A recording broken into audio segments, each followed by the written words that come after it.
सभी बच्चों को नमस्कार। आज हम कक्षा 12वीं फिजिक्स अध्याय 8 विद्युत चुम्बकीय तरंगें इस अध्याय को शुरू करने वाले हैं। ठीक, सभी बच्चे ध्यान से समझें। यहाँ पर आपको बहुत नई चीजें पढ़ने को मिलेंगी और इस अध्याय में विशेषतः कोई डेरिवेशन नहीं है ज़्यादा, इसलिए ये बिल्कुल सरल अध्याय है और बहुत नॉलेजेबल अध्याय भी है। ठीक है, तो सबसे पहले हम जान लेते हैं इसकी कुछ प्रस्तावना, कुछ इंट्रोडक्शन जान लेते हैं ना, इसके बारे में कुछ जान लेते हैं अध्याय के बारे में कि आखिर इसके अंदर है क्या। तो बच्चों, इसके पहले अपन ने जो फिजिक्स पढ़ी है उसके अंदर हम लोगों ने क्या क्या पढ़ लिया, तो हम विशेष तौर पर ये मैं आपको बता दूं, वहां पर हमने पढ़ लिया है कि पहले ऑस्टेड ने एक्सपेरिमेंट किया था। तो ऑस्टेड ने बताया था कि जब किसी चालक में विद्युत धारा प्रवाहित करते हैं तो चुंबकीय क्षेत्र उत्पन्न हो जाता है। ठीक है, किसने बताया ये? ऑस्टेड ने। ऑस्टेड ने क्या बताया था? ऑस्टेड ने बताया कि धारा से चुंबकीय क्षेत्र उत्पन्न होता है, चुंबकीय क्षेत्र बनता है। ठीक है ना, ये बनता है। ये 1820 में बताया किसने? वैज्ञानिक ऑस्टेड ने। ऑस्टेड के बाद फेराडे आए। फेराडे फेराडे ने 1830 के अंदर बताया कि चुंबकीय क्षेत्र से विद्युत धारा उत्पन्न हो जाती है, विद्युत धारा बनती है। ठीक है ना, चुंबकीय क्षेत्र से विद्युत धारा बनती है 1830 में। ये किसने बताया?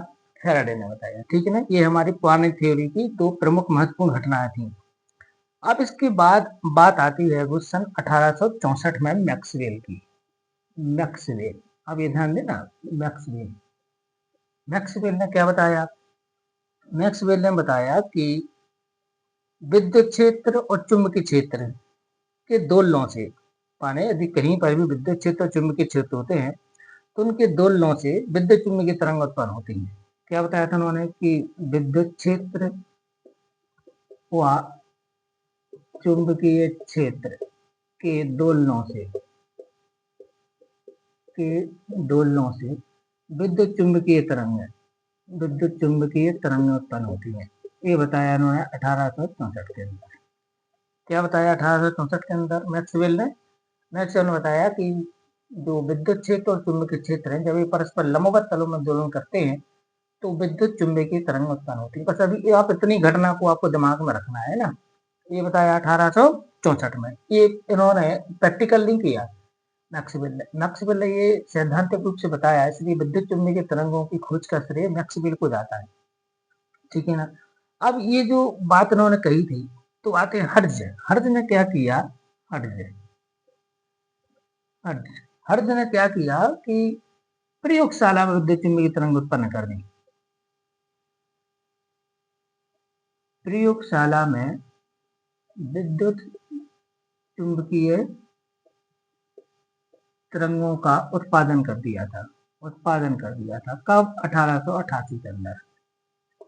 ठीक है, ये हमारे पास इनकी वैज्ञानिक हर्ट्ज ने जो है, इन्होंने विद्युत चुंबकीय तरंगों को बिल्कुल प्रयोगशाला में उत्पन्न करके ही बता दिया कि ऐसी ऐसी स्थिति यहाँ पर होती है। ठीक है ना, विद्युत चुंबकीय तरंगों की किसने बताया? हर्ट्ज ने बताया। ठीक है ना, इसके बाद देखिए, इसके बाद आते हैं हमारे जगदीश चंद्र बोस, जे.सी. बोस, है ना। तो मैं सीधा जे.सी. बोस लिख देता हूँ, जे.सी. बोस। ये हमारे जो भारतीय वैज्ञानिक हैं, जे.सी. बोस, इन्होंने क्या किया? इन्होंने प्रयोगशाला में विद्युत चुंबकीय तरंग उत्पन्न कर दिया। विद्युत चुंबकीय तरंगें थोड़ा बहुत हम सब जानते हैं, इन्हीं से पूरे मोबाइल, रेडियो, टेलीविजन सब कुछ इसी से चल रहा है। विद्युत चुंबकीय तरंगों से बेतार तरंगें होती है। अब इनके बारे में सारा कुछ पढ़ने में आएगा, लेकिन इसके पहले मैं आपको बता दूं, भारतीय वैज्ञानिक जे.सी. बोस जो जगदीश चंद्र बोस जो है, इन्होंने प्रयोगशाला में 1895 में विद्युत चुंबकीय तरंगों को संचरित किया था, है ना। विद्युत चुंबकीय तरंगों का संचरण किया था सबसे पहले प्रयोगशाला में। संचरण कब किया था? 1895 के अंदर। ठीक है ना, 1895 में कलकत्ता में जे.सी. बोस, जगदीश चंद्र बोस ने। अब देखिए, पूरी पूरी थ्योरी को फिर मिलाते थे ना आप, है ना, कि इन्होंने काम कर दिया था कब? 1895 में। पर ठीक उसी समय जो है, 1895 के अंदर ही, ठीक उसी समय जो वैसे मैं आपको कहूँ कि जो बेतार तरंग हैं, इसका जो श्रेय है वो तो मिलना तो चाहिए था जगदीश चंद्र बोस को।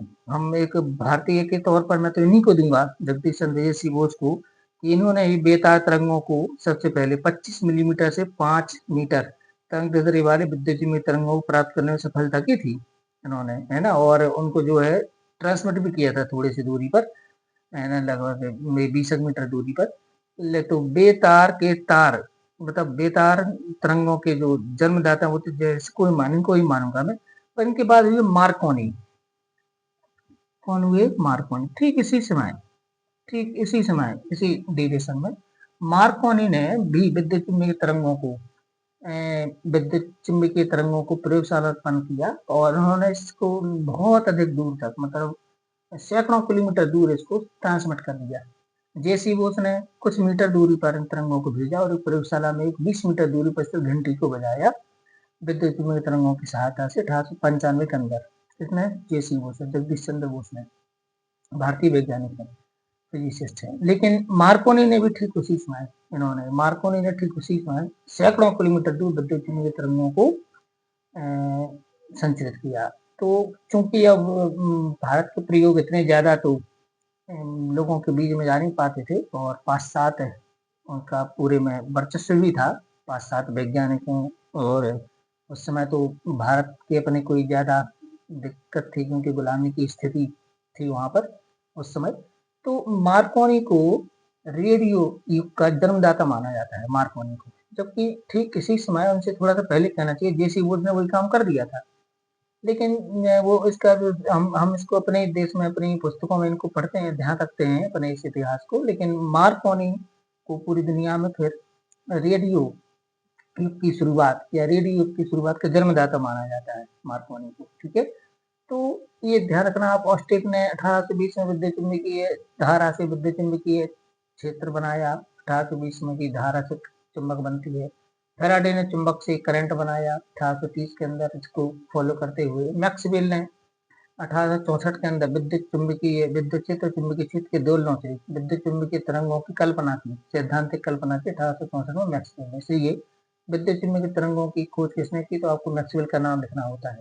हर्ट्ज ने प्रयोगशाला में 1888 में तरंगों को बना दिया। ठीक है, जेसी बोस ने तरंगों को ट्रांसमिट कर दिया कुछ दूरी पर। आज तो हम यहाँ से देश विदेश और दूसरे उपग्रहों तक रेडियो तरंगों की सहायता से संदेशों का प्रसारण करते हैं।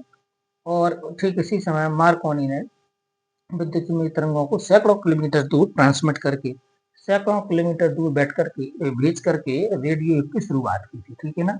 तो इसका थोड़ा सा इतिहास है, तो आप इससे ये समझ के होगे कि विद्युत चुम्बकीय तरंग हमारे लिए कितने महत्वपूर्ण होने वाले हैं। पर इन सब तक पहुंचे कैसे भाई? ये मैक्सवेल की जो थ्योरी हुई, यहाँ तक हम पहुंचे कैसे? ऐसा क्या घटना हुई 1830 से 1864 के बीच में कि हमें विद्युत चुम्बकीय तरंगों के सैद्धांतिक परिकल्पना का रास्ता मिला? इसके बीच में कुछ हुआ क्या? हाँ, हुआ। अब हम उसी पर बात कर रहे हैं कि इसके बीच में क्या हुआ। ठीक है, तो चलिए इसके बीच में क्या हुआ इसी चीज को जान लेते हैं। तो यहाँ पर एक नई परिकल्पना हमारे पास आती है, हमारे पास यहाँ पर विस्थापन धारा के बारे में। ठीक है ना, विस्थापन धारा। ये जरा इसको आप देखना, विस्थापन धारा में पूरी कोशिश करूंगा आप इसको इतनी दूर से ही समझ जाए, है ना। विस्थापन धारा की परिकल्पना के बारे में यहाँ पर बात करते हैं। ठीक, तो विस्थापन धारा को समझने से पहले मैं दो घटनाओं की ओर आपका ध्यान ले चलता हूँ। ठीक है ना। सबसे पहले हम चलते हैं एम्पियर के परिपथीय नियम पर। एम्पियर का परिपथीय नियम ये अपन ने पढ़ा है, कोई इंपॉर्टेंट है परीक्षा के लिए। एम्पियर का परिपथीय नियम कहता है कि किसी बंद वक्र के अंदर उपस्थित धारा है, किसी बंद वक्र से घिरी धारा का जो रेखीय समाकलन होता है वह उसके अंदर उपस्थित धारा का म्यू नॉट बना होता है। ये है वो हमारे पास एम्पियर का परिपथ नियम, integration of E to D L equal to mu not I. ठीक है ना। म्यू नॉट को कहते हैं हम चुंबकनशीलता, माध्यम की निरपेक्ष चुंबकनशीलता, और आई है वो उसके अंदर करंट। माने जैसे एक वायर है, तो वायर की सराउंडिंग जो चुंबकीय क्षेत्र होता है, तो ये चुंबकीय क्षेत्र की वैल्यू इस वायर के अंदर, वायर में जो करंट फ्लो हो रहा है उसकी म्यू नॉट टाइम्स होती है। ये बताया था किसने? एम्पियर ने। ठीक है ना। तो इसको बोलते हैं एम्पियर का परिपथ नियम। क्या कहता है, किसी बंद वक्र एक चुंबकीय क्षेत्र से किसी चुंबकीय क्षेत्र के बंद वक्र जो होता है उससे घिरा हुआ है चुंबकीय क्षेत्र रेखीय समाकलन होता है, उसके अंदर उपस्थित धारा का यूनिट देना होता है। ठीक है ना। चलिए ये घटना को ध्यान रखना, इसको ध्यान रखना कि ये है। अब अपन आते हैं थोड़ा सा संधारित्र पर। तो संधारित्र के बारे में हमने भी कुछ सीखा है। संधारित्र के बारे में आप याद करो, संधारित्र के बारे में हमने क्या देखा था कि संधारित्र जो होता है अपन ने पढ़ा हुआ है कि वह एसी को रोकता है, एसी को जाने देता है, डीसी को रोकता है। ठीक है ना। ये अपन ने किसके बारे में पढ़ा था, संधारित्र के बारे में। आपको मैं याद दिला दूं अभी, इसमें जो पानी है तो आप याद करें संधारित्र के बारे में। संधारित्र संधारित्र सभी पूरी लिंक जोड़ते चलना बच्चों है ना संधारित्र के बारे में। तो अपन इसमें पढ़ा था x इक्वल टू होता है 1/ओमेगा c, यानी कि 1/2 न्यू इंटू सी, और nu equal to 0 for DC, DC के लिए है ना। तो x इक्वल टू क्या हो जाएगा, इन्फिनिटी। ठीक है ना। ये हमारे पास इस टाइप से एक चीज अपन ने पढ़ी हुई थी। ठीक है, चलो तो कोई बात नहीं है, आगे बढ़ते हैं। तो ये हमारे पास ये अपन ने पढ़ा था कि जो संधारित्र होता है ये डीसी को रोकता है, लेकिन एसी को क्या करता है, एसी को जाने देता है। ठीक है ना। तो इसके लिए इसकी वैल्यू 0 तो इंफिनिटी हो जाएगा। ठीक है, अपन ने पढ़ा था। अब जरा अपन संधारित्र के बारे में बात करते हैं। ठीक है ना, संधारित्र के बारे में बात करते हैं, कैसे जाने दे रहा है, इसके लिए कैसे जाने दे रहा है। एक संधारित्र की हम कल्पना करते हैं, जैसे मान लीजिए एक कैपेसिटर है। ठीक है ना, कैपेसिटर की दो प्लेटें हैं P1 और P2, तो यहाँ पर ये वायर से इसमें कनेक्शन है। ठीक है ना, यहाँ से वायर से कनेक्शन है। अपन आगे इसको बढ़ा देते हैं और चाहे तो यहाँ पर एक पूरा का पूरा जो है सर्किट में यहाँ पर बना देता हूँ। ठीक है ना, तो एक सर्किट बन जाएगा थोड़ी देर के पर, ऐसा ही मान लीजिए कि ऐसे ही जा रहा है। ठीक है, तो यहाँ पर हमारे पास आ जाता है प्लस चार्ज, यहाँ पर हमारे पास आ जाता है माइनस चार्ज। पूरी बात ध्यान से सुना है ना। तो यहाँ पर अपन क्या बन जाएगा, एक विद्युत क्षेत्र बन जाएगा, चुंबकीय क्षेत्र यहाँ पर क्रिएट हो जाएगा, विद्युत क्षेत्र यहाँ पर क्रिएट हो जाएगा। ठीक है, अब मैं यहाँ पर आप लोगों को दो पॉइंट की कल्पना कराना चाहता हूँ जी। दो पॉइंट यहाँ पर हम ले लेते हैं। ठीक है ना। तो ये दो पॉइंट हमने कौन कौन से ले लिए, एक पॉइंट मान लीजिए मैंने यहाँ पर ले लिया एक x, और एक पॉइंट मैंने यहाँ पर ले लिया अंदर y। एक पॉइंट एक बाहर आउटसाइड में है वो x, इनसाइड में कौन सा है, y है। ध्यान देना आप, ये जो एरो बने हैं ये काय को प्रदर्शित कर रहे हैं, ये विद्युत क्षेत्र को प्रदर्शित कर रहे हैं, विद्युत क्षेत्र है या विद्युत क्षेत्र रेखाएं। ठीक है, अब ये जो x है यहाँ से तो करंट आ रहा है, ये वायर है, तो यहाँ पर जो करंट आ रहा है मान लीजिए थोड़ी देर के लिए I करंट आ रहा है, इसको कहेंगे हम चालन धारा। जो करंट यहाँ पर बह रहा है आएगा, जब ये चार्ज होगा तब उस समय आएगा इसको चार्ज करने के लिए। और यहाँ पर मैंने यहाँ से इससे संबंधित एक वक्र की कल्पना की, एक वक्र की कल्पना की, ध्यान देना है ना। तो ये जो चुंबकीय यहाँ पर जैसे करंट आएगा, जैसे जब ये चार्ज होगा उस समय, जब ये करंट जैसे आएगा क्षण भर के लिए, तो यहाँ पर एक चुंबकीय क्षेत्र क्रिएट हो जाएगा। ठीक, इसकी चार्जिंग के टाइम, जब ये कैपेसिटर चार्ज हो रहा होगा उस चार्जिंग के टाइम पर यहाँ पर क्या होगा, एक चुंबकीय क्षेत्र क्रिएट हो जाएगा। तो बात समझ में आती है, आती है। ठीक है ना। और इस चुंबकीय क्षेत्र का जो रेखीय समाकलन है वह इतना होगा, यानी कि B dot D L equal to mu not I, जहाँ पर आई क्या है, चालन धारा है। मैं इसको कंडक्टिंग करंट आई सी नाम दे देता हूँ, ये अंदर से चली आ रही है। ठीक है, अब कब की बात कर रही है, जब ये चार्ज हो रहा है कैपेसिटर। अब अपन अंदर बात करते हैं, अंदर जो पॉइंट बाई है, अंदर वाले पॉइंट बाई की मान, बाई पर अपन मान करते हैं।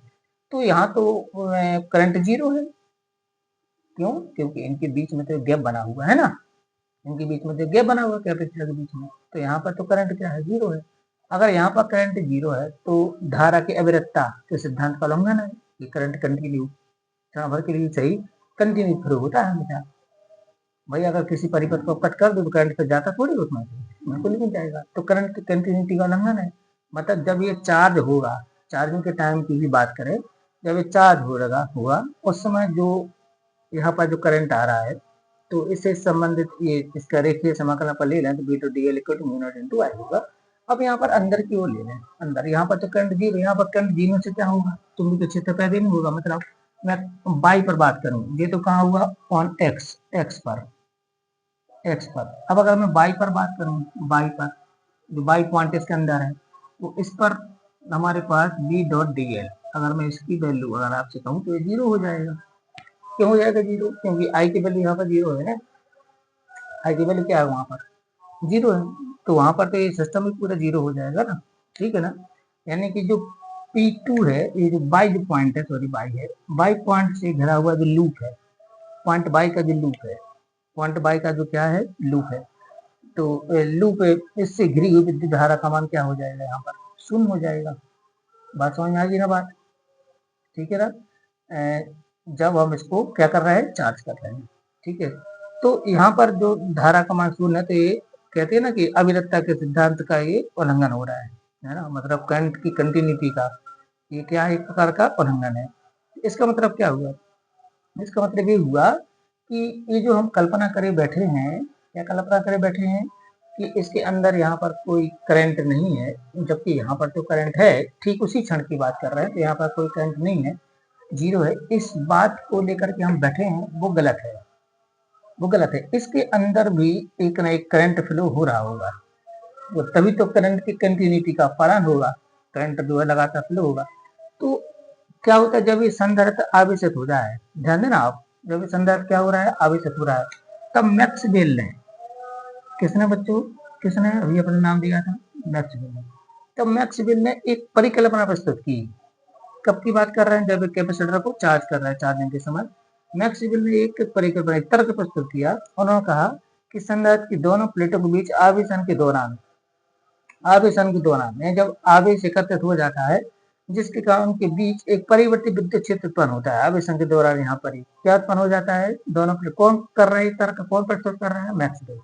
मैक्सवेल ने बताया कि जब संधारित्र आवेश होता है, आवेशित होता है, तो आवेशन के दौरान, यानी कि जब यहाँ पर आवेश, यहाँ पर आवेशन के दौरान जब यहाँ पर आवेश एकत्रित हो जाता है, आवेशन के दौरान मान लीजिए इसके बीच एक परिवर्ती विद्युत क्षेत्र उत्पन्न होता है, होगा ही, क्योंकि आवेश की वैल्यू बढ़ रही है, यहाँ पर एक परिवर्ती विद्युत क्षेत्र उत्पन्न हो जाता है। इस प्रकार दोनों प्लेटों के बीच परिवर्ती विद्युत फ्लक्स, मतलब विद्युत फ्लक्स में परिवर्तन होगा, जैसे परिवर्ती विद्युत क्षेत्र पैदा होगा, विद्युत क्षेत्र से क्या बनेगी, विद्युत फ्लक्स, तो विद्युत फ्लक्स में क्या होगा, परिवर्तन होगा। तो विद्युत फ्लक्स में परिवर्तन के कारण यहाँ पर एक करंट फ्लो होने लगता है, जिसको कहते हैं विस्थापन धारा। क्या, विस्थापन धारा, किसके कारण, विद्युत क्षेत्र में परिवर्तन के कारण, विद्युत क्षेत्र में परिवर्तन के कारण, विद्युत क्षेत्र में परिवर्तन के कारण एक करंट फ्लो होगा, जिसे कहेंगे अपन विस्थापन धारा, विस्थापन धारा कहेंगे। कौन बता रहा है, मैक्सवेल बता रहा है। मैक्सवेल ने क्या बताया कि जब इस संधारित्र को जब आवेशित किया जाता है ना, तो उस समय क्या होता है कि इसके अंदर एक परिवर्ती विद्युत क्षेत्र उत्पन्न हो जाता है, किसके अंदर, कैपेसिटर के अंदर, प्लेटों के बीच में। उस परिवर्ती प्लेट विद्युत फ्लक्स में परिवर्तन के कारण परिवर्ती विद्युत क्षेत्र से आएगा फ्लक्स, तो परिवर्ती फ्लक्स के कारण, विद्युत फ्लक्स के कारण यहाँ पर एक करंट बहने लगता है, जिस करंट को अपन कहते हैं डिस्प्लेसमेंट करंट या विस्थापन धारा, ठीक है ना। तो ये हमारे विस्थापन धारा की संकल्पना होगी। तो यहाँ से उन्होंने परिभाषा दी कि विस्थापन धारा वह धारा है जो समय के साथ विद्युत फ्लक्स में परिवर्तन का उत्पन्न होती है। और यहाँ पर एक परिकल्पना दी उन्होंने, क्या परिकल्पना दी, ध्यान देना, क्या परिकल्पना दी उन्होंने, परिकल्पना दी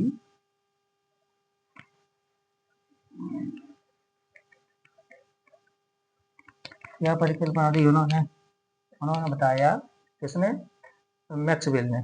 तो मैक्सवेल ने बताया कि विस्थापन धारा वह धारा है, यानी कि वह धारा, विस्थापन धारा वह धारा है, मतलब वह धारा जो जो समय के साथ, समय के साथ, समय के साथ विद्युत फ्लक्स,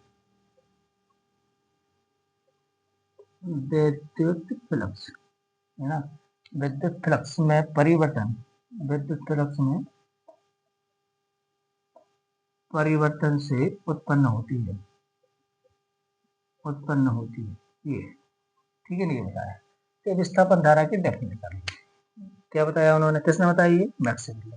क्या बताया मैक्सवेल ने कि विस्थापन धारा वह धारा है जो समय के साथ विद्युत फ्लक्स में परिवर्तन से उत्पन्न होती है, मतलब वह विस्थापन धारा वह धारा है जो समय के साथ विद्युत फ्लक्स में परिवर्तन से उत्पन्न होती है।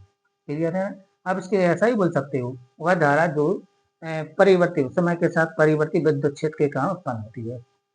विद्युत फलक मतलब विद्युत क्षेत्र ही है, तो विद्युत क्षेत्र में परिवर्तन से उत्पन्न होती है, तो एक ही बात है, कुछ भी बोल दो, कहीं आपको लिखा हुआ आप देख, वह धारा जो समय के साथ है विद्युत फलक से परिवर्तन से उत्पन्न होती है, वह धारा जो समय के साथ परिवर्ती विद्युत क्षेत्र से उत्पन्न होती है, तो ये दोनों आवाज एक ही, ठीक है ना। और इनका समीकरण निम्न दिया, इसका समीकरण होता है विस्थापन धारा का समीकरण, इसको निम्न समीकरण से इसका मान निम्न सूत्र से याद करते हैं।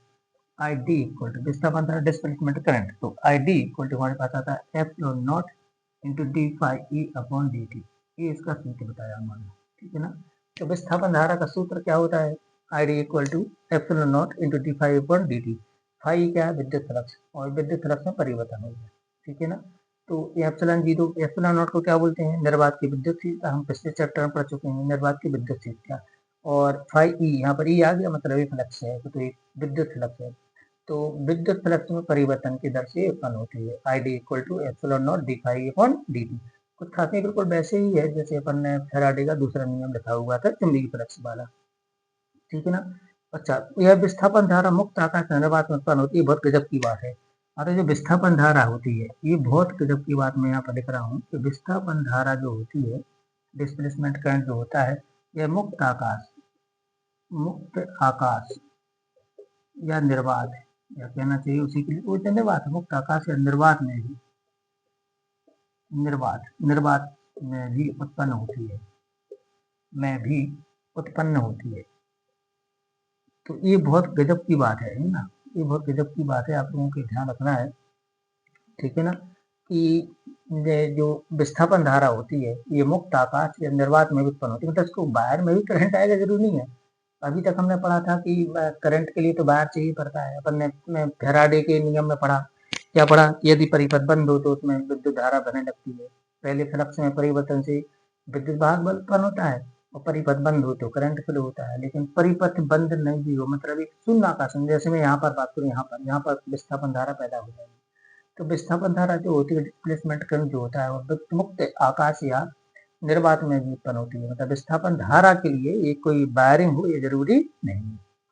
बात समझ में आ रही होगी, बात समझ में आ रही है, आ रही है, ठीक है ना। अच्छा, कहाँ उत्पन्न होती है, ध्यान रखना, मुक्त आकाश में उत्पन्न हो सकती है, कहाँ होती है, विद्युत क्षेत्र या विद्युत फ्लक्स में परिवर्तन से उत्पन्न होती है, ध्यान रखना है, विद्युत क्षेत्र या विद्युत फ्लक्स में परिवर्तन से उत्पन्न होती है, क्लियर होगी ना बात, किसमें, विद्युत क्षेत्र या विद्युत फ्लक्स में परिवर्तन से उत्पन्न होती है। अब मैं आगे की थोड़ी सी बात आपको बता दूं, हालांकि वो है एम्पियर मैक्सवेल का इकट्ठा परिवर्तन नियम, पर मैं यहाँ पर एक बात और बता दूंगा आपको, ये लिखा हुआ है इसमें कि ये मुक्त आकाश में भी उत्पन्न होती है, कहाँ से उत्पन्न होती है, जहाँ परिवर्ती विद्युत क्षेत्र हो, लेकिन एक बार ध्यान रखना, अगर कहीं परिवर्ती चुंबकीय क्षेत्र तभी पैदा हो जाएगी, कैसे, क्या होता है कि परिवर्ती विद्युत क्षेत्र परिवर्ती चुंबकीय क्षेत्र पैदा करता है, तो परिवर्ती चुंबकीय क्षेत्र करंट पैदा करता है, विस्थापन धारा।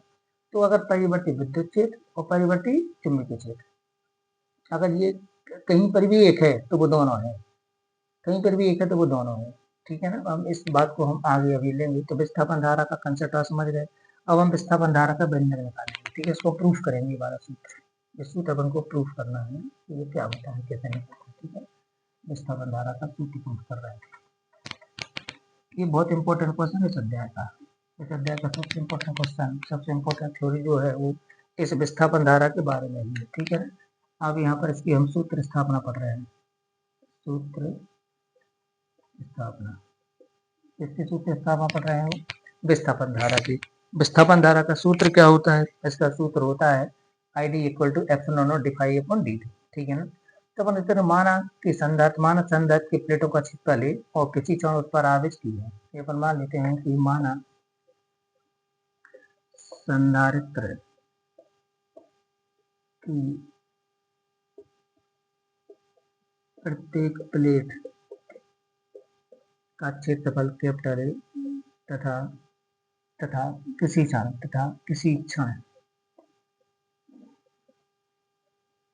क्षण उस पर आवेश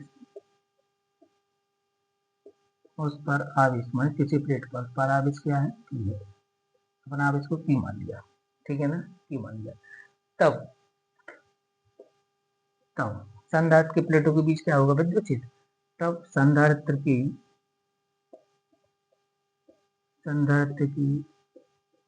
प्लेटों के बीच विद्युत क्षेत्र कितना होगा? तो आपको याद होगा ये होता है सिग्मा अपॉन एप्सिलॉन नॉट, याद होगा ना। संधारित्र की प्लेटों के बीच विद्युत क्षेत्र अधिकतम सिग्मा अपॉन एप्सिलॉन नॉट होता है, आउटसाइड में 0 होता है। ठीक, तो माना संधारित्र की प्रत्येक प्लेट का क्षेत्रफल ए तथा किसी क्षण उस पर संचित आवेश Q है, तब संधारित्र की प्लेटों के बीच विद्युत क्षेत्र E इक्वल टू क्या आ जाएगा? E equal to sigma upon epsilon naught. Sigma को क्या बोलते हैं? आवेश का पृष्ठीय घनत्व। आवेश का पृष्ठीय घनत्व सिग्मा बराबर होता है Q अपॉन ए, ये आपको पता है। क्योंकि सिग्मा बराबर क्या होता है? Q अपॉन ए, तो यहाँ पर आ जाएगा E equal to Q upon A into epsilon naught. Phi बराबर Q upon A into epsilon not. अब मैं ए इंटू एप्सिलॉन नॉट क्या गुणा कर देता हूँ, तो क्या आ जाएगा हमारे पास? E A into epsilon not equal to Q, ये आ गया हमारे पास E A epsilon not Q। अब ई ए क्या है? ध्यान देना बच्चों, बहुत ध्यान से बात सुनना है। ई ए, अब चूंकि E into A equal to होगा फाई, और क्या? फाई का सूत्र क्या होता था? याद करो भाई, फाई विद्युत फ्लक्स का सूत्र क्या होता था? ई डॉट ए या ई डॉट डी एस, अगर एरिया को डी एस ले लें, डी एस या ई और ई इंटू एस, अगर मैं एरिया को एस ले लूँ तो E dot A equal to five.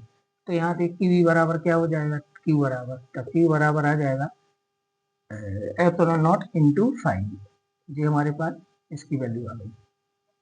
किसकी वैल्यू आ गई हमारे पास? इसकी वैल्यू आ गई हमारे पास क्यू की। ध्यान देना बच्चों, है ना, क्यू की। ये क्या है? फिर संधारित्र की दोनों प्लेटों के बीच का विद्युत फ्लक्स, ये दोनों प्लेटों के बीच का, क्योंकि ये दोनों प्लेटों के बीच में विद्युत क्षेत्र, ये दोनों प्लेटों के बीच का विद्युत फ्लक्स हो गया। ठीक है ना, फाइव। अब मान लीजिए उसके बीच जो धारा है वह आई डी है, तो फैराडे का नियम होता है ना, तो आई डी इक्वल टू क्या होता है? D phi D Q upon D Q upon D T है। तो आवेश में प्रवाह की दर को विद्युत धारा कहते हैं। यहाँ से आई डी बराबर क्या हो जाएगा? डी क्यू बटे डी टी। आवेश में प्रवाह की दर को विद्युत धारा कहते हैं। अब यहाँ पर क्यू की वैल्यू लिख दो, तो D upon D T, Q की वैल्यू क्या है? Epsilon not into five. अब एप्सिलॉन नॉट कांस्टेंट है ना, तो कांस्टेंट को डिफरेंशिएशन से अपन आगे ले लेते हैं। एप्सिलॉन नॉट इंटू आ जाएगा D phi E upon D T. ठीक है ना, तो यही विस्थापन धारा का सूत्र है। यही विस्थापन धारा का क्या है? सूत्र है। तो इस प्रकार विस्थापन धारा का हमारे पास डेरिवेशन मिला epsilon not D phi upon D T. बहुत अच्छे से सूत्र को याद रखना है बच्चे, बहुत अच्छे से। ठीक है ना, तो मैं फिर से बता दूं, मैक्सवेल ने परिकल्पना की थी क्या? मतलब सबसे पहले विस्थापन धारा के डिफरेंस से समझ लेते हैं। वह धारा जो समय के साथ है विद्युत फ्लक्स में परिवर्तन से उत्पन्न होती है, विस्थापन धारा कहलाती है। ठीक, अब इसकी सूत्र स्थापना। ठीक है, तो सूत्र स्थापना, माना संधारित्र की प्रत्येक प्लेट का क्षेत्रफल ए तथा किसी क्षण पर संचित आवेश क्या है? क्यू है। तब संधारित्र की प्लेटों के बीच विद्युत क्षेत्र हो जाएगा ई बराबर सिग्मा अपॉन एप्सिलॉन नॉट, ये हम जानते हैं। अब यहाँ से सिग्मा है वो यहाँ पर प्लेट पर आवेश का पृष्ठ घनत्व, तो सिग्मा बराबर होगा क्यू अपॉन ए, यानी कि एक अंक क्षेत्रफल पर आवेश की मात्रा कहलाती है। तो यहाँ पर सिग्मा की वैल्यू क्यू अपॉन ए लिख दिया, Q upon A into epsilon not. अब इसका करिया गुणा कर दिया, तो E A into epsilon not into Q. अब ई ए इक्वल टू होगा फाइव, प्लेटों के बीच का ये क्या है? विद्युत फ्लक्स प्लेटों के बीच का। तो यहाँ से क्यू बराबर क्या आ जाएगा? क्यू बराबर आ जाएगा एप्सिलॉन नॉट इंटू फाइव। अब माना कि उनके बीच में, प्लेटों के बीच प्रवाह धारा आई डी है, तब आई डी बराबर क्या होगा? D Q upon D T. आवेश में परिवर्तन की दर को विद्युत धारा कहते हैं। तो ये आ गया, तो D upon D T epsilon not into five. अब एप्सिलॉन नॉट को बाहर कर दिया, तो D five upon D T. इस प्रकार ये विस्थापन धारा का व्यंजक है, ये ध्यान रखना है। क्या व्यंजक है ये? विस्थापन धारा। तो विस्थापन धारा का सूत्र होता है I D equal to epsilon not D five upon D T. काय का सूत्र है बच्चों? विस्थापन धारा। ठीक है, विस्थापन धारा का सूत्र में फिर से बता दूं क्या होता है? I D equal to D five upon D T. अब ये जो विस्थापन धारा का हमने फार्मूला पढ़ा हुआ है ना, अब इस पर थोड़ा और एक सुधार हुआ, तो उसके बाद और अपन इसमें आगे चलते हैं। ठीक, सबसे इम्पोर्टेंट कंसेप्ट है इस अध्याय का विस्थापन धारा, है ना। अब अपन इसके बाद और इसमें आगे चलते हैं, और आगे चलते हैं तो अपन देखते हैं अब हमें क्या मिलता है। तो ना विस्थापन धारा का हमारे पास फार्मूला क्या आया? विस्थापन धारा, तो विस्थापन धारा का फार्मूला है हमारे पास I D equal to epsilon not D phi E upon D T. ये विस्थापन धारा का सूत्र है। ठीक है ना, आपको पूछा जाता है बोला। अब विस्थापन धारा क्या होती है? समय के साथ परिवर्तित विद्युत क्षेत्र से उत्पन्न धारा विस्थापन धारा कहलाती है। निर्वात में या उन्मुक्त आकाश में भी उत्पन्न हो सकती है। ठीक है, अब अपन आते हैं थोड़ा सा इसकी एक और संकल्पना पर अपन बात करते हैं यहाँ पर, ठीक है ना। तो यहाँ पर देखना जरा अब क्या सुधार आता है। ये तो यहाँ तक तो आ गया, यहाँ तक तो आपको समझ में आ गया होगा, ठीक है ना। अब मैं जो बता रहा हूँ वो एम्पियर मैक्सवेल के परिपथी नियम के बारे में बता रहा हूँ। अब मैं एम्पियर मैक्सवेल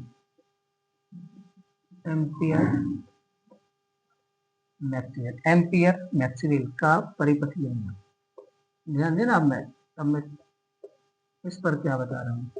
ये कहाँ से आ गया भैया, ये कहाँ से आ गया, ये तो अपन ने पढ़ा था एम्पियर का परिपथी नियम, ये पढ़ चुके। किसका नियम, एम्पियर का परिपथी नियम। तो एम्पियर का परिपथी नियम क्या था, एम्पियर का परिपथी नियम दिया था B dot D L integration of B dot D L equal to mu not I.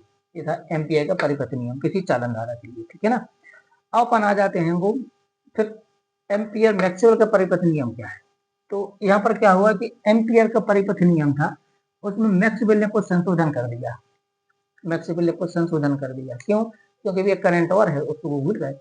एक करंट और भी है, कौन सा, विस्थापन धारा भी है भी, तो उन्होंने सिर्फ चालन धारा के लिए दिया था, लेकिन वहां पर एक करंट और भी आ गया साथ में।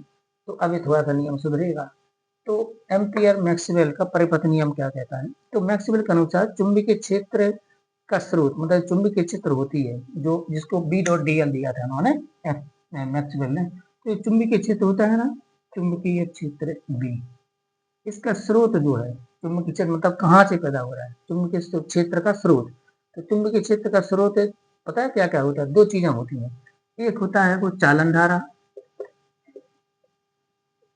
धारा मैं जिसको आईसी लिख देता हूँ, और दूसरी होती है विस्थापन धारा। दो होती है, एक होती है चालन धारा, दूसरी कौन सी होती है, विस्थापन धारा। ये होती है विस्थापन धारा, जिसका नाम दिया अपन ने आईडी, ठीक है। तो किसने बताया, ये मैक्सवेल ने बताया। किसने बताया, ये मैक्सवेल। तो मैक्सवेल ने क्या बताया कि जो चुंबकीय क्षेत्र होता है, चुंबकीय क्षेत्र एम्पियर के परिपथ नियम में जो चुंबकीय क्षेत्र है उसका स्रोत वास्तव में दो धाराएं होती हैं। चालन धारा आईसी, आपको पढ़ा चुके, हम जानते हैं जो नॉर्मली बहती है, और दूसरी विस्थापन धारा आईडी।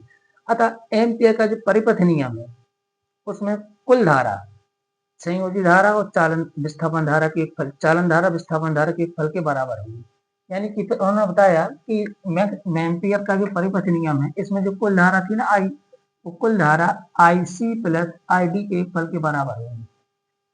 कौन कह रहा है, कौन कह रहा है, मैक्सवेल। किसके लिए कह रहा है, एम्पियर के परिपथ नियम के लिए। भाई एम्पियर का परिपथ नियम क्या था, B dot D L equal to mu not into I. I जो कुल धारा थी उसके बारे में ये बता रहे हैं वो मैक्सवेल कि चुंबकीय क्षेत्र जो उत्पन्न होता है तो उसका जो स्रोत होता है चुंबकीय क्षेत्र स्रोत, वास्तव में दो धाराएं होती हैं।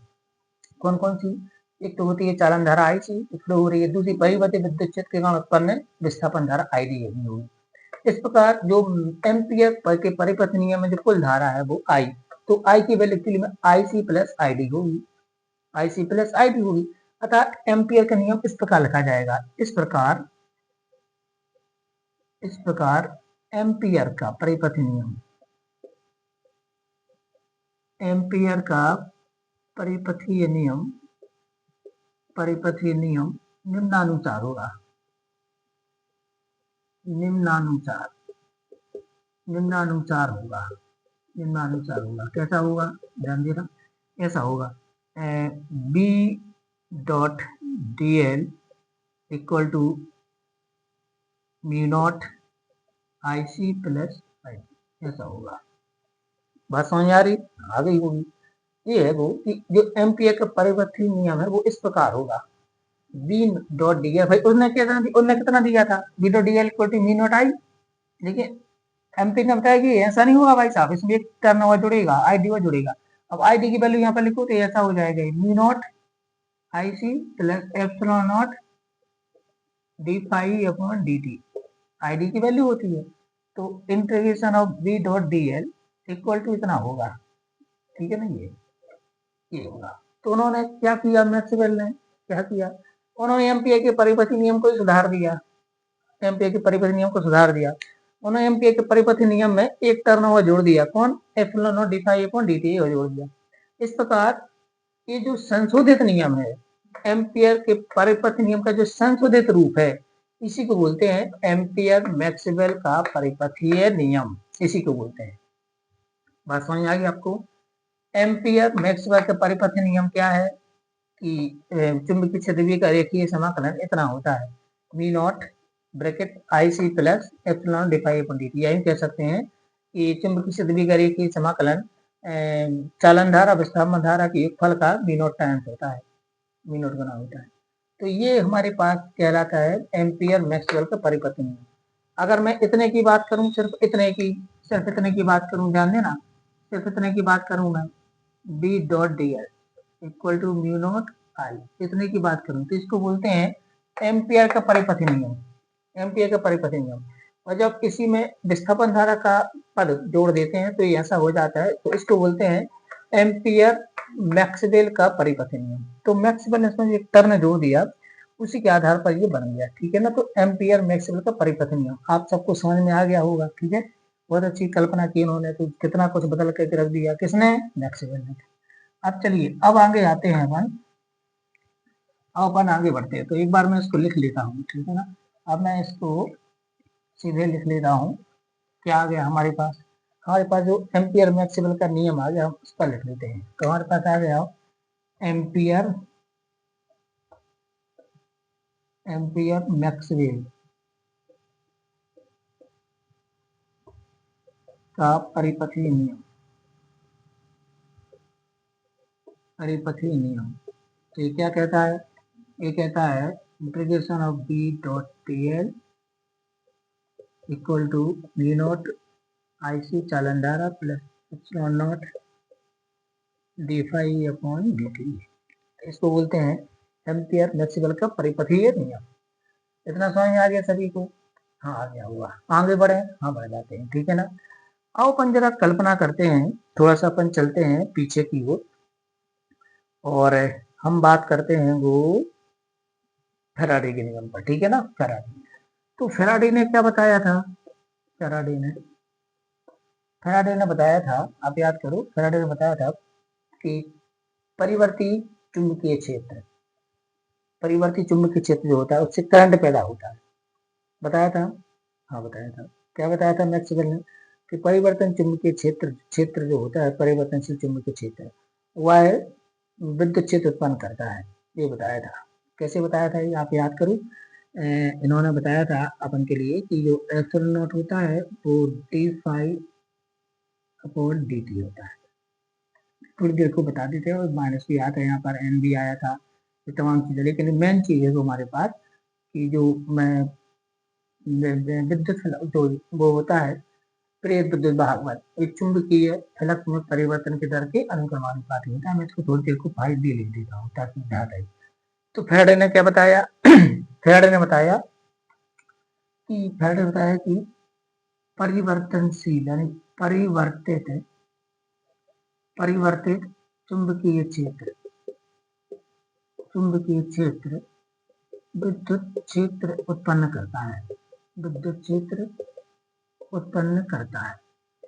ये किसने बताया, फैराडे ने। भाई यहाँ ध्यान दो, जो को परिवर्तनशील मान के है वो चुंबकीय फ्लक्स में परिवर्तन से उत्पन्न होगा विद्युत वाहक बल, और विद्युत वाहक बल से बनेगी विद्युत धारा, और विद्युत धारा से बनेगा विद्युत क्षेत्र। बात समझ आ गई भाई, ये वही तो बता रहा है।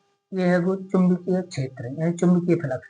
तो चुंबकीय फ्लक्स में परिवर्तन से बनेगा प्रेरित विद्युत वाहक बल, प्रेरित विद्युत वाहक बल से बनेगी प्रेरित धारा यानी विद्युत धारा, और विद्युत धारा में लगेगा ऑस्टेट का नियम से बनेगा विद्युत क्षेत्र, यानी विद्युत धारा जहाँ होगी वहाँ विद्युत क्षेत्र हो जाएगा।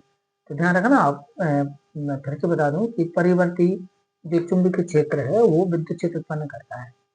किसने बताया, फैराडे ने। अब मैक्सवेल ने क्या बताया, मैक्सवेल की बात करते हैं, चलो मैक्सवेल। तो मैक्सवेल ने क्या बताया कि परिवर्ती विद्युत क्षेत्र चुंबकीय क्षेत्र उत्पन्न करता है। क्या बताया, परिवर्ती विद्युत क्षेत्र क्या उत्पन्न करता है, चुंबकीय क्षेत्र उत्पन्न करता है। किसने बताया, मैक्सवेल ने। ध्यान देना कैसे बताया, ध्यान देखो। ये क्या है, विद्युत क्षेत्र, तो विद्युत क्षेत्र में परिवर्तन से क्या बन गया, यहाँ पर चुंबकीय क्षेत्र बन गया। फाई है विद्युत क्षेत्र, तो विद्युत क्षेत्र में परिवर्तन क्या उत्पन्न करता है, चुंबकीय क्षेत्र उत्पन्न करता है, ठीक है ना। अब देखो, अब आई सिमेट्री। हम जानते हैं कि वैज्ञानिक हमेशा सिमेट्री ढूंढते हैं, नेचर में सिमेट्री होती है। बीज से पौधा, पौधे से बीज, मुर्गी से अंडा, अंडे से मुर्गी, तो सिमेट्री होती है, ठीक है ना। तो जैसे कि फेराडे ने सोचा था कि जब ऑस्टिन ने बताया कि चुंबकीय विद्युत धारा से चुंबकीय क्षेत्र बनता है, तो फेराडे ने क्या सोचा कि चुंबकीय क्षेत्र से विद्युत धारा बननी चाहिए, तो उन्होंने बनाई, और फेराडे के नियम हमने पढ़े, जनरेटर बढ़ा। अब यहाँ पर भी वही चीज है कि जब यहाँ पर लिखा हुआ है कि फेराडे ने बताया कि परिवर्तनशील चुंबकीय क्षेत्र से विद्युत क्षेत्र पैदा उत्पन्न होता है, तो मैक्सवेल ने ये बता दिया कि परिवर्ती विद्युत क्षेत्र से चुंबकीय क्षेत्र पैदा होता है। इसका मतलब क्या हुआ कि परिवर्ती विद्युत क्षेत्र और परिवर्ती चुंबकीय क्षेत्र एक दूसरे के स्रोत होते हैं, एक दूसरे के स्रोत होते हैं। मतलब मैं कह दूं कि परिवर्ती विद्युत क्षेत्र जो होता है, परिवर्ती विद्युत क्षेत्र अगर है तो फिर चुंबकीय क्षेत्र भी आ जाएगा, परिवर्ती चुंबकीय क्षेत्र होगा, और परिवर्ती चुंबकीय क्षेत्र है तो विद्युत क्षेत्र भी उत्पन्न हो जाएगा। इसका मतलब क्या हुआ कि ये एक दूसरे के उत्पादक हैं। परिवर्ती विद्युत क्षेत्र से परिवर्ती चुंबकीय क्षेत्र बनता है, और परिवर्ती चुंबकीय क्षेत्र से परिवर्ती विद्युत क्षेत्र बनते हैं। यानी कि हम कह सकते हैं कि समय पर निर्भर विद्युत एवं चुंबकीय क्षेत्र एक दूसरे की उत्पत्ति के कारण है। ये मैक्सवेल ने बताया। तो मैक्सवेल ने क्या बताया, मैक्सवेल ने इस चीज से क्या निकाला, इस चीज से मैक्सवेल ने क्या निकाला, परिवर्तन। मैक्सवेल ने एक बहुत महत्वपूर्ण बात बताई। उन्होंने क्या किया, उन्होंने बताया कि समय पर निर्भर, क्या बताया, समय पर निर्भर, समय पर निर्भर जो विद्युत व चुंबकीय क्षेत्र होते हैं, कौन कौन से क्षेत्र, विद्युत क्षेत्र व चुंबकीय क्षेत्र एक दूसरे की उत्पत्ति के कारण है, एक दूसरे की उत्पत्ति के कारण है, उत्पत्ति के क्या है, कारण है। ये ध्यान रखना, ये बहुत महत्वपूर्ण बात है। क्या बताया उन्होंने कि समय पर निर्भर विद्युत व चुंबकीय क्षेत्र, माने ऐसे विद्युत क्षेत्र चुंबकीय समय के साथ परिवर्तित हो रहे हैं, वे एक दूसरे की उत्पत्ति के कारण है। माने परिवर्ती विद्युत क्षेत्र से परिवर्ती चुंबकीय क्षेत्र पैदा होगा, और परिवर्ती चुंबकीय क्षेत्र से परिवर्ती विद्युत क्षेत्र पैदा होगा, वे एक दूसरे को उत्पन्न करते हैं। ध्यान देना, मैं एक बार फिर से इस बात को दोहरा दूं। मैक्सवेल ने बताया कि समय पर निर्भर विद्युत क्षेत्र व चुंबकीय क्षेत्र एक दूसरे की उत्पत्ति के कारण होते हैं। माने अगर विद्युत क्षेत्र है और परिवर्तित हो रहा है, तो अपने आप चुंबकीय क्षेत्र भी उत्पन्न हो जाएगा वहीं पर, और यदि चुंबकीय क्षेत्र है परिवर्तित हो रहा है तो विद्युत क्षेत्र भी उत्पन्न हो जाएगा, ठीक है। इस प्रकार उन्होंने फिर विद्युत चुंबकीय तरंगों की सैद्धांतिक भविष्यवाणी की इसी लाइन से। अब इसलिए ये सब पढ़ रहे थे अपन, है ना। क्या कि समय के साथ परिवर्ती विद्युत क्षेत्र और चुंबकीय क्षेत्र एक दूसरे की उत्पत्ति के कारण होते हैं, ठीक है ना। इस तथ्य के आधार पर मैक्सवेल ने ऐसी तरंगों की सैद्धांतिक भविष्यवाणी की जो परिवर्ती चुंबकीय क्षेत्र और परिवर्ती विद्युत क्षेत्र से निर्मित होती हैं। उनको उन्होंने नाम दिया विद्युत चुंबकीय तरंगें, ठीक है ना। इस तथ्य के आधार पर मैक्सवेल ने ऐसी तरंगों की परिकल्पना प्रस्तुत की जो परिवर्ती विद्युत क्षेत्र परिवर्ती चुंबकीय क्षेत्र से उत्पन्न होती हैं। उन्हीं को नाम दिया था उन्होंने विद्युत चुंबकीय तरंगें, उसी को नाम दिया था, किसने, मैक्सवेल ने। इस प्रकार विद्युत चुंबकीय तरंगों की जो सैद्धांतिक परिकल्पना है वो मैक्सवेल ने की है। इसलिए विद्युत चुंबकीय तरंगों की खोज नाम लिखना है मैक्सवेल। और यही वो साइंटिस्ट हैं जिन्होंने आज हमें बेतारे को पहुंचा दिया। आज आप पढ़ पा रहे हो, अपने घर बैठे पढ़ लेते हो, मैं यहाँ पढ़ा रहा हूँ, कुछ दुनिया में लोग कहीं भी पढ़ सकते हैं, देख सकते हैं। तो ये सब चीजें विद्युत चुंबकीय तरंगों से पॉसिबल हुई है। भाई मोबाइल, रेडियो, टेलीविजन, ये सब विद्युत चुंबकीय तरंगों से कम्युनिकेट होते हैं। विद्युत चुंबकीय तरंगें बेतार तरंगें भी कहलाती हैं, इनके लिए तार की आवश्यकता नहीं होती, इसलिए हम बेतारे को में आ रहे हैं। तो ये सारा का सारा फिर किसको जाएगा, मैक्सवेल को। आप सोचिए कितनी छोटी छोटी परिकल्पनाएं की थी, कहाँ विस्थापन धारा की परिकल्पना की थी, वो कहाँ पर विद्युत चुंबकीय तरंगों तक पहुंच गए। तो ये हमारे मैक्सवेल की यहाँ पर थ्योरी थी। तो यहाँ पर मैंने आपको ये समझाया कि विद्युत चुंबकीय तरंगें कैसे उत्पन्न होती है, ठीक है ना। अब मैं इसकी कुछ छोटी छोटी बातें और आपको बता दूं, फिर हमारी विद्युत चुंबकीय तरंगों की डेफिनेशन पहुंचेंगे, ठीक है। ये आज विस्थापन धारा, इसकी परिकल्पना और ये तमाम चीजों का ये थ्योरी मैंने आपको बताई है, इसको अच्छी तरह से आपको याद कर लेना, ठीक है ना। अब विद्युत चुंबकीय तरंगों के उत्पन्न करने के दृष्टिकोण से, मान जो विद्युत चुंबकीय तरंगें हम पढ़ेंगे उनको उत्पन्न करने के दृष्टिकोण से विस्थापन धारा चालन धारा के तुल्य है। माने जो विद्युत चुंबकीय तरंगें होती हैं, विद्युत चुंबकीय तरंगों की उत्पादन की, मतलब विद्युत चुंबकीय तरंगों या विद्युत विद्युत चुंबकीय क्षेत्र उत्पन्न करने के दृष्टिकोण से, माने चुंबकीय क्षेत्र पैदा होगा, कहना कहने के मतलब चुंबकीय क्षेत्र की दृष्टि से, उत्पन्न करने की दृष्टि से, चुंबकीय क्षेत्र उत्पन्न करने की दृष्टि से विस्थापन धारा, विस्थापन धारा व चालन धारा समान है, व चालन धारा समान है। ये तथ्य आपको याद रखना है। मतलब चुंबकीय क्षेत्र पैदा होता है ना, तो जरूर नहीं है कि विस्थापन धारा से चालन धारा से पैदा हो। जितना चुंबकीय क्षेत्र चालन धारा पैदा करेगी, उतनी चुंबकीय क्षेत्र विस्थापन धारा भी पैदा करेगी। दोनों की जो वैल्यू है उसके लिए समान है। बस समझ आ गई ना, बात समझ आ गई ना बात, ठीक है ना।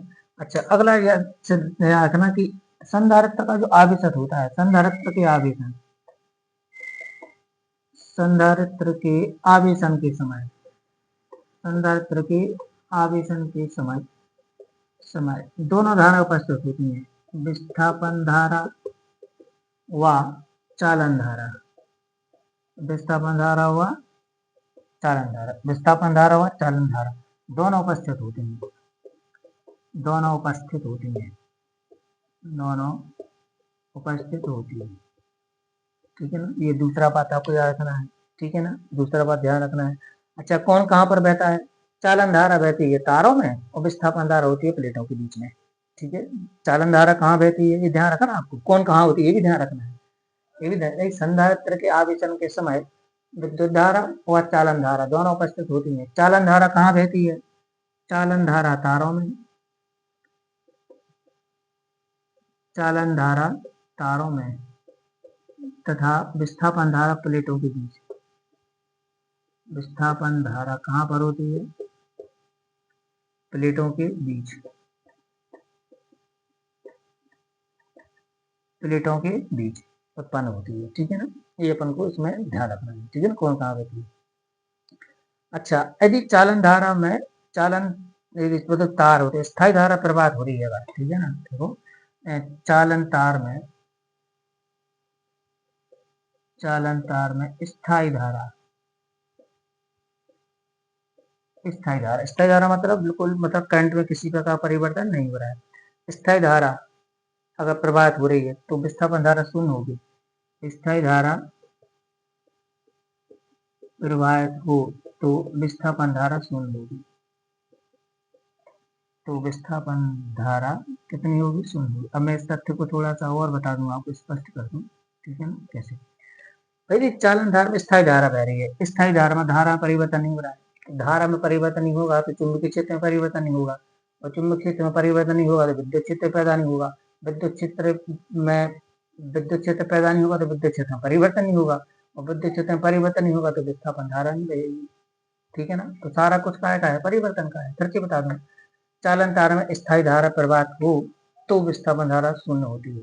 माने स्थायी धारा मतलब धारा में परिवर्तन नहीं हो रहा है, नियत करंट है। धारा में परिवर्तन नहीं होगा तो जो चुंबकीय क्षेत्र उत्पन्न होगा उसमें परिवर्तन नहीं होगा, चुंबकीय क्षेत्र में परिवर्तन नहीं होगा तो विद्युत क्षेत्र उत्पन्न नहीं होगा, विद्युत क्षेत्र उत्पन्न नहीं होगा तो विद्युत क्षेत्र में परिवर्तन नहीं होगा, विद्युत क्षेत्र में परिवर्तन नहीं होगा तो विस्थापन धारा नहीं रहेगी, क्योंकि विस्थापन धारा विद्युत क्षेत्र में परिवर्तन से उत्पन्न होती है, ठीक है ना। ये आपको ध्यान रखना। अच्छा, जो स्पेस होता है आकाश में किसी दिक स्थान में जहाँ चालन धारा नहीं होती, वहाँ परिवर्तन से विद्युत क्षेत्र के कारण विस्थापन धारा हो सकती है, ये आपको ध्यान रखना है, ठीक है ना। मतलब शून्य स्थान में, शून्य में, दिक स्थान बोलते हैं इसको, इसमें दिक स्थान में, दिक स्थान स्पेस में परिवर्ती विद्युत क्षेत्र के कारण, परिवर्ती विद्युत क्षेत्र के कारण विस्थापन धारा होती है, जबकि चालन धारा नहीं होगी। विस्थापन धारा होती है जबकि यहाँ पर क्या नहीं होगी? चालन धारा नहीं होगी, ठीक है ना। यहाँ पर चालन धारा नहीं होगी तब, और विस्थापन धारा है तो विस्थापन धारा से चुंबकीय क्षेत्र उत्पन्न हो जाएगा। ध्यान देना, महत्वपूर्ण बात लिख रहा हूँ मैं यहाँ पर, है ना। विस्थापन धारा होगी तथा विस्थापन धारा से चुंबकीय क्षेत्र होगा, तथा विस्थापन धारा से क्या उत्पन्न हो जाएगा? से चुंबकीय क्षेत्र होगा, चुंबकीय क्षेत्र उपस्थित होगा, उपस्थित होगा, ठीक है ना, ठीक है ना। चुंबकीय क्षेत्र उपस्थित होगा। राइटिंग खराब आ रही है तो क्या करें? क्या है? दिक स्थान में परिवर्ती विद्युत क्षेत्र के कारण विस्थापन धारा होती है, और विस्थापन धारा से क्या उत्पन्न हो जाएगा, चुंबकीय क्षेत्र। इस प्रकार शून्य आकाश में चुंबकीय क्षेत्र आ जाएगा। शून्य आकाश में क्या आ जाएगा, चुंबकीय क्षेत्र आ जाएगा। ठीक है ना, ये ध्यान रखना, ये ध्यान रखना है आपके लिए। अच्छा, किसी स्थान पर चालन धारा और विस्थापन धारा दोनों एक साथ विद्यमान रह सकते हैं, ध्यान रखना। चालन धारा विस्थापन धारा भी अपन ने पढ़ा था एम्पियर मैक्सवेल करने में। तो ये हमारे पास है, इसके बारे में बहुत महत्वपूर्ण तथ्य हैं, ये आपको अच्छी तरह से ध्यान रखना है कि इसमें किसी भी स्थिति में आपको ये जो छोटे छोटे से फैक्ट बताए हैं, क्योंकि ये जो अध्याय है ना हमारा विद्युत चुम्बकीय तरंग, ये फैक्टों पर ही ज्यादा आधारित है। जैसे मैंने आपको पहले बताया, कोई बड़े डेरिवेशन है नहीं है, कोई बड़ा सूत्र यहाँ पर है नहीं है, जिससे अपन के लिए ये पता चल जाए। ठीक है ना। अच्छा, अब मैं एक बात और बता दूं, जो संधारित्र में जो कुल धारा बहती है, मैं आपको बता रहा हूँ संधारित्र में, तो संधारित्र में बहने वाली कुल धारा, संधारित्र में जो कुल धारा होती है आई, ये विस्थापन धारा आई डी और चालन धारा आई सी के फल के बराबर होती है संधारित्र में। अब ये आपको ध्यान रखना है। ठीक है ना। अगर आपसे कोई पूछे कि आवेशन के समय, कब की बात है, आवेशन के समय, कब की बात है जी, आवेशन के समय, क्योंकि आवेशन के समय परिवर्तन हुआ। आवेशन के समय संधारित्र में जो कुल धारा होती है वो विस्थापन धारा और चालन धारा के फल के बराबर होती है, ध्यान रखना है। ठीक है ना। अच्छा, बाहर, परिपथ के बाहर केवल चालन धारा होती है, विस्थापन धारा नहीं होती। परिपथ के कहाँ पर, बाहर। और जो अंदर होता है प्लेटों के बीच, वहां पर विस्थापन धारा होती है परिपथ के बाहर। तो अगर मैं आपकी बात करूं कि संधारित्र के अंदर, अगर बात करूँ है ना, कि मतलब केवल परिपथ के बाहर, संधारित्र के बाहर की बात हो रही है, मतलब संधारित्र के बाहर। ठीक है, संधारित्र के बाहर, संधारित्र के बाहर, संधारित्र के बाहर आईडी 0 होगा। और संधारित्र के अंदर, संधारित्र के अंदर, संधारित्र के अंदर आईसी 0 होता है। ठीक है ना। तो उसके अंदर चालन धारा नहीं होती और बाहर विस्थापन धारा नहीं होती है। तो इनके अपने अपने जो है वो है स्थान की, कौन कहाँ पर है ना। अच्छा, दोनों के मान बराबर होते हैं, ये भी ध्यान रखना है आपके लिए। चालन धारा विस्थापन धारा दोनों के मान कैसे होते हैं, बराबर होता है। हमेशा याद रखना, आई से इक्वल टू आई डी होता है, माने विस्थापन धारा चालन धारा के बराबर होती है, चालन धारा विस्थापन धारा के बराबर होती है आवेशन के समय। तो ये आप लोगों को इतना समझ में आ गया होगा। तो आज हमने नए अध्याय की शुरुआत की बच्चों। आज के लिए इतना ही। कल हम बहुत इंपॉर्टेंट चैप्टर लेंगे, मतलब विषय वस्तु लेंगे मैक्सवेल के समीकरण।